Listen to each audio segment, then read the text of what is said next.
Hi, hello friends, welcome to SHYRHAQ. இன்னைக்கு நம்ம பார்க்க போற டாபிக் pivot tables இம்பார்ட்டன்டான டிப்ஸ் அண்ட் ட்ரிக்ஸ் தான் பார்க்க போறோம். வாங்க டாபிக் போறோம். லாஸ்ட் வீடியோல pivot table என்ன, pivot table சார்ட்டிங் எப்படி யூஸ் பண்றது, அதோட pivot field settings எப்படி அக்சஸ் பண்றது எல்லாமே நான் சொல்லியிருந்தேன். பார்க்காதவங்களுக்கு நான் லிங்க் வீடியோ தரேன், அதை செக் பண்ணி பாருங்க. ஸோ இன்னைக்கு நம்ம pivot tables இருக்க ஷார்ட்கட்ஸ் அண்ட் இம்பார்ட்டன்டான கீ ஃபீச்சர்ஸ் பார்க்கலாம். ஓகே, ஸோ pivot table பார்த்தீங்கன்னா வித்தின் சிங்கிள் கிளிக்ல நம்ம வந்து கிரியேட் பண்ண முடியும். அதுக்கு கிளிக் பண்றதுக்கு நீங்க ஃபர்ஸ்ட் டேட்டாவை செலக்ட் பண்ணிட்டு, ஓகே, ஸோ ஹோம் டேப்ல இருந்தீங்கன்னா உங்களுக்கு 2 கிளிக்ல இருக்கும். இது இன்சர்ட்ல இருந்தீங்கன்னா ரெக்கமெண்டட் pivot tables இருக்கும். அதை கிளிக் பண்ணீங்கன்னா உங்களுக்கு ரெக்கமெண்டட் pivot tables ஓப்பன் ஆகும். இந்த லேஅவுட்ல நீங்க எந்த டேபிள் செலக்ட் பண்றீங்களோ அதை கிளிக் பண்ணீங்கன்னா வித்தின் சிங்கிள் கிளிக்ல வந்து பார்த்தீங்கன்னா உங்களுக்கு pivot table கிரியேட் பண்ணலாம். ஓகே கொடுங்க. ஸோ ஆட்டோமேட்டிக்கா உங்களுக்கு உண்டான pivot table கிரியேட் ஆயிடுச்சு. ஸோ இப்படியும் நீங்க கிரியேட் பண்ணலாம். நெக்ஸ்ட் பார்த்தீங்கன்னா Alt and E கொடுங்க. கொடுத்துட்டு நீங்க எக்ஸிஸ்டிங் ஒர்க் ஷீட் செலக்ட் பண்ணி லொகேஷன் வந்து கிளிக் பண்ணுங்க. ஸோ ஆட்டோமேட்டிக்கா உங்களுக்கு pivot table கிளிக் பண்ணலாம். ஸோ இதுதான் pivot table கிரியேட் பண்ற shortcut. Next topic how to update the pivot data. Use பண்ணி pivot table கிரியேட் பண்ணியாச்சு. இப்போ இதுல என்ன டேட்டா வந்து பார்த்தீங்கன்னா நமக்கு பிளாங்கா இருக்கு. ஃபார் எக்ஸாம்பிள் இந்த வந்து டேட்டா வந்து நமக்கு அப்டேட் பண்ணாம இருக்கு. நான் சேம் ப்ரீவியஸ் டேட்டாவில் நான் வந்து காப்பி பேஸ்ட் பண்ணுறேன் பண்டில் டேட்டா. ஸோ அப்டேட் பண்ணிட்ட பிறகு இதை வந்து நம்ம எப்படி ரெஃப்ரெஷ் பண்ணுறதுன்னு பார்க்கலாம். ஸோ ரைட் கிளிக் கொடுத்து இந்த ரெஃப்ரெஷிங் கொடுத்தீங்கன்னா உங்களுக்கு pivot table அப்டேட் ஆகிடும். ஸோ இதுக்கப்புறம் நீங்கள் வந்து பார்த்தீங்கன்னா ஃபார் எக்ஸாம்பிள் இன்னொரு லைன் நீங்கள் ஆட் பண்ணுறீங்க. ஓகே, ஸோ அது வந்து பார்த்தீங்கன்னா உங்களுக்கு அப்டேட் ஆகுதா இல்லைன்றது பார்க்கலாம். ஸோ அதுக்கு நீங்கள் ரெஃப்ரெஷ் கொடுத்தீங்கன்னா உங்களுக்கு அப்டேட் ஆகாது. பிகாஸ் நீங்கள் ஆல்ரெடி ரேஞ்ச் வந்து பார்த்தீங்கன்னா நீங்கள் உங்களுக்கு pivot table ரேஞ்ச் வந்து நீங்கள் ஆல்ரெடி செலக்ட் பண்ணிட்டீங்க. ஸோ அந்த ரேஞ்சில் தான் உங்களுக்கு pivot table இருக்கும். ஸோ இப்போ நீங்கள் அந்த pivot table ரேஞ்சை நீங்கள் சேஞ்ச் பண்ணணும் அப்படின்னா சேஞ்ச் pivot table டேட்டான்னு போயிட்டு அதில் உங்களுக்கு ரேஞ்ச் வந்து F71 வரைக்கும் இருக்கு. ஓகே, இப்போ இது F80 வரைக்கும் நீங்கள் இன்க்ரீஸ் பண்ணீங்கன்னா உங்களுக்கு வந்து டேட்டா அப்டேட் ஆகும். ஸோ இப்போ இது வந்து ஒவ்வொரு வாட்டியும் நம்ம சேஞ்ச் பண்ணணும்னால அதுக்கு வந்து நம்ம டீட்டெயில் வந்து பார்க்கலாம். ஸோ ஃபர்ஸ்ட் நீங்க உங்களோட டேட்டாவை டேபிளா கிரியேட் பண்ணிக்கோங்க. ஸோ டைனமிக்கா வந்து உங்களுக்கு வந்து டேட்டா வந்து அப்டேட் ஆகிட்டே இருக்கும். ஸோ அதுக்கு வந்து டேட்டாவை டேபிளா கிரியேட் பண்றது என்ன பண்ணணும்னா இன்சர்ட் போயிட்டு டேபிள் கொடுங்க. ஸோ உங்களுக்கு டேட்டா வந்து அப்டேட் ஆகிடும் டேபிளா. ஸோ இது வந்து உங்களுக்கு டேபிளோட வந்து ஃபார்மேட் வேணும் அப்படின்னா நீங்கள் ஜஸ்ட் நன் கொடுத்துருங்க. பட் ஆனால் இப்போ இது டேபிளா இருக்கு. இப்போ வந்து பார்த்தீங்கன்னா நம்ம ரெஃப்ரெஷ் பண்ண 600 அப்டேட் ஆயிருக்கு. அதுவே மறுபடியும் வந்து நான் வந்து நார்த்னு கொடுத்து அப்டேட் பண்ணுறேன். Okay, this time I'm going to update with 200. Same 60. Product is Z. Date is same 80. So இப்போ நான் ரெஃப்ரெஷ் கொடுக்குறேன். ஆட்டோமேட்டிக்காக பார்த்தீங்கன்னா எனக்கு 200 ஆட் ஆயிருக்கு.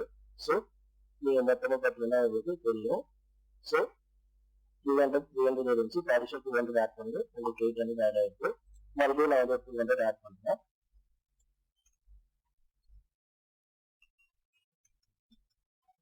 ஸோ ஆட் பண்ணிட்டு நான் இதை போய் ரெஃப்ரெஷ் கொடுத்தேன்னா எனக்கு ஆட்டோமேட்டிக்காக 1000 ஆயிடுச்சு. ஸோ ஓவரால் வந்து பார்த்தீங்கன்னா எனக்கு சோஃபா வந்து 1000 கிட்ட சம் இருக்கு. ஓவரால் வந்து சேல் வந்து 1000 வந்து என்னோட சேல்ஸ் ஆகுது. ஸோ இப்படிதான் நீங்கள் வந்து டைனமிக்கா உங்களோட pivot table ரேஞ்சை நீங்கள் அப்டேட் பண்ணிக்க முடியும்.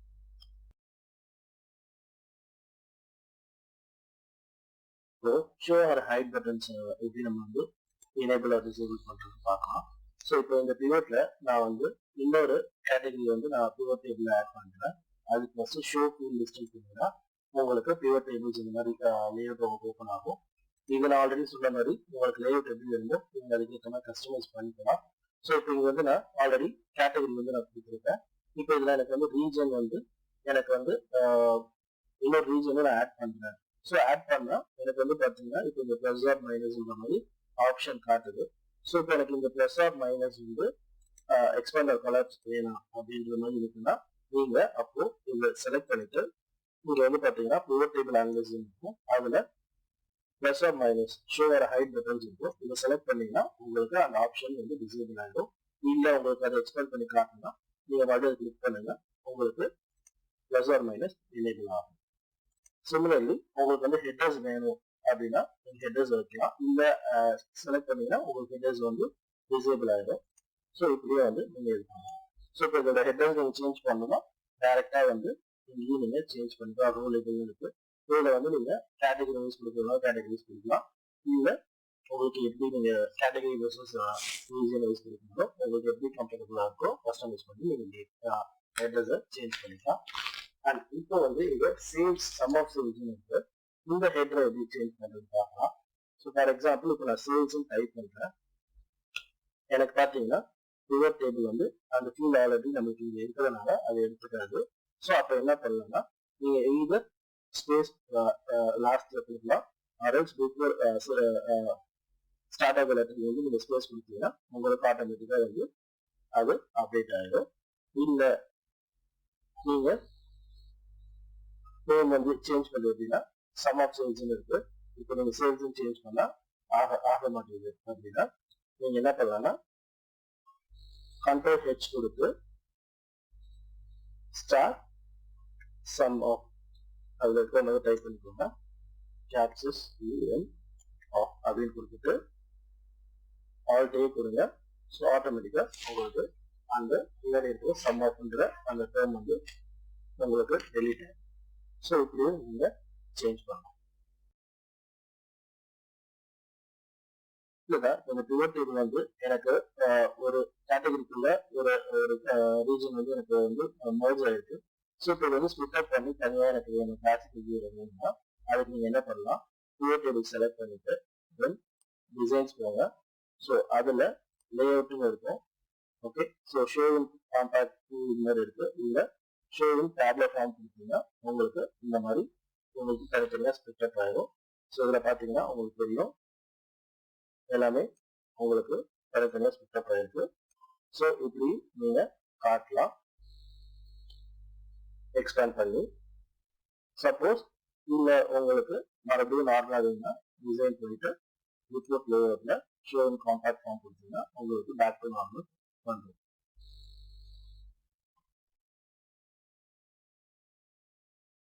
இப்போ எப்படி கஸ்டமைஸ் பண்றதுன்னு பார்க்கலாம். இப்போ வந்து பாத்தீங்கன்னா உங்களுக்கு பிளாங்க்ல வந்து ரீஜன்ஸ் இருக்கு ஒரு கேட்டகரிஸ்க்கும். ஸோ அதை எப்படி ஆட் பண்ணலான்றது பாருங்க. அதுக்கு ஃபர்ஸ்ட் ரிப்போர்ட் லேஅவுட்ல போயிட்டு நீங்க ரிப்பீட் ஆல் ஐட்டம் லேபிள்ஸ் இருக்கும். அதை கொடுத்தீங்கன்னா உங்களுக்கு எல்லாமே ரிப்பீட் ஆகும். இல்ல எனக்கு நாட் ரிக்வயர்னா to not repeat all item labels கொடுக்குறீங்க. சப்போஸ் இப்போ நீங்க இருக்க சப்டோட்டல் நீங்க ரிமூவ் பண்ணுங்க, ரைட் கிளிக் கொடுத்து சப்டோட்டல் வந்து அன்செலக்ட் பண்ணுங்க, உங்களுக்கு சப்டோட்டல்ஸ் வராது. இல்ல சப்டோட்டல்ஸ் வேணும்னா நீங்க அகைன் கொடுத்துட்டு சப்டோட்டல் ரீஜன் கொடுங்க, உங்களுக்கு ஆட்டோமேட்டிக் சப்டோட்டல் ஜாயின் ஆகும்.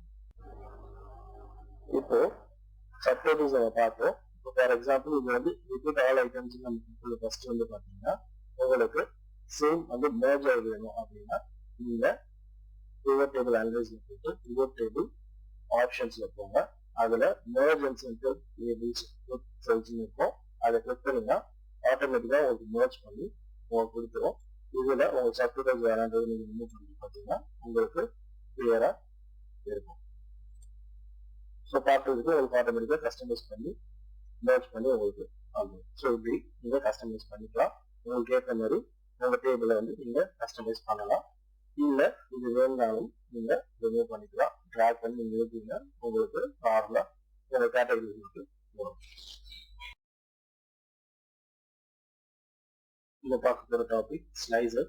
ஸோ ஸ்லைசர்ன்றது என்னன்னு பாத்தீங்கன்னா இப்போ ஃபார் எக்ஸாம்பிள் இப்போ இங்க வந்து உங்களுக்கு ஃபில்டர் நீங்க கொடுத்து இப்போ இதுல லிஸ்ட் இருக்க உங்களுக்கு உண்டான கேட்டகரிஸ்ல நீங்க எது செலக்ட் பண்ணி நீங்க என்ட்ரி கொடுக்குறீங்களோ உங்களுக்கு ஆட்டோமேட்டிக்கா அந்த டேட்டா மட்டும் உங்களுக்கு பிவட் வந்து உங்களுக்கு ஷோ பண்ணும்.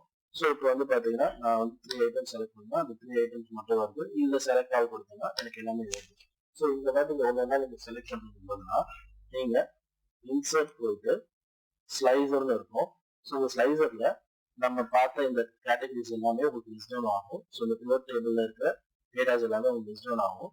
ஸோ இப்போ இதுல வந்து கேட்டகரிஸ் வேணும், ரீஜன் வந்து நீங்க செலக்ட் பண்ணீங்கன்னா ஸோ 2 ஸ்லைசர் நீங்க ஆட் பண்ணுங்க, உங்களுக்கு இந்த மாதிரி ஆப்ஷன் வந்து எனேபிள் ஆயிடும். ஸோ இந்த ஸ்லைசர்ஸை வச்சுட்டு ஃபார் எக்ஸாம்பிள் இப்போ நான் வந்து அப்ளைன்சஸ் இப்படி கிளிக் பண்ணி ஓப்பன் பண்றதுக்குள்ள இங்க நான் அப்ளைன்ஸ் நான் கிளிக் பண்ணேன்னா எனக்கு ஆட்டோமேட்டிக்கா அதோட டீடைல்ஸ் மட்டும் வரும். சப்போஸ் அப்ளைன்ஸ்ல எனக்கு ஈஸ்டோட டேட்டா வேணும்னா ஈஸ்ட் செலக்ட் பண்ணா அதோட டோட்டல் மட்டும் எனக்கு இருக்கு. தென் வெஸ்டோட செலக்ட் பண்ணா எனக்கு வெஸ்டோட சேல்ஸ் ஓவரால் சேல்ஸ் என்னவோ அதோட டீடைல்ஸ் எனக்கு இருக்கு. இப்போ ரெண்டுமே வேணா நான் கண்ட்ரோல் கொடுத்து ட்ராக் பண்ணி செலக்ட் பண்ணனா எனக்கு ஓவரால் சேல்ஸ் எனக்கு இதுவே சிம்பிளி கோத்திங் வேணாலும் கோத்திங் செலக்ட் பண்ணலாம், எலக்ட்ரானிக்ஸ், ஃபர்னிச்சர், சோஃபா. ஸோ இந்த மாதிரி நீங்க எது வேணுமோ எல்லாத்தையுமே செலக்ட் பண்ணலாம். ஃபார் எக்ஸாம்பிள் இப்போ நீங்க வந்து அன்செலக்ட் பண்ணனா இங்க வந்து உங்களுக்கு கிளியர் ஃபில்டர் இருக்கும். இந்த இதை இன்டூ செலக்ட் பண்ணீங்கன்னா உங்களுக்கு எல்லாமே அன்செலக்ட் ஆகும். ஸோ இப்படிதான் நீங்க ஸ்லைசர் ஆட் பண்ணி உங்களோட பிவோட்டை வந்து ஈஸியா நீங்க செலக்ட் பண்ணிக்கலாம், சேஞ்சஸ் பண்ணலாம். ஸோ இன்னைக்கு பிவோட் டேபிள்ஸ்ல நான் கொடுத்த இந்த இன்ஃபர்மேட்டிவான டீடைல்ஸ் எல்லாமே உங்களுக்கு ரொம்ப யூஸ்ஃபுல்லா இருக்கும்னு நினைக்கிறேன். ஸோ இதை நீங்க ஹேண்ட்ஸ் ஆன் ப்ராக்டிஸ் பண்ணி பாருங்க. அடுத்த வீடியோல இன்ட்ரெஸ்டிங்கான டாபிக்ஸ் வந்து நம்ம பார்க்கலாம். தேங்க்யூ.